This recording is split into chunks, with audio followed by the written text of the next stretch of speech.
Abenduaren 3 den honetan, berriz ere euskararen egun ospatzeko asmoz, egun otzoni epela ematera goaz. Euskara urtean egun batez dugu ospakizunerako gai, eta egun hau baliatu nahi dugu berriz ere ilusioaren auspoa haize berriz bete eta gure ametsak egi bilaka daitezen.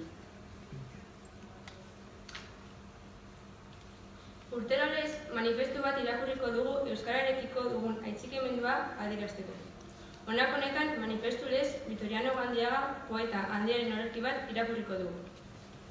Zoaz eta jaso ezazu, galtzeko zorian den hizkuntzaren zati oro. Zoaz eta zabiltza.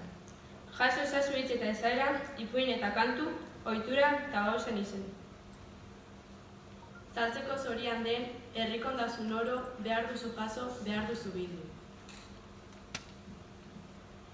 Baina zoaz eta zabiltza laster, baserritarren, arrantzaleen, tabernari eta dendari, euskaldun jende xumearen guztiaren ondoren, eta jaso ezazu hitz eta ezaera ipuin, eta kantu ohitura, eta izen, saltzeko den, zorian den.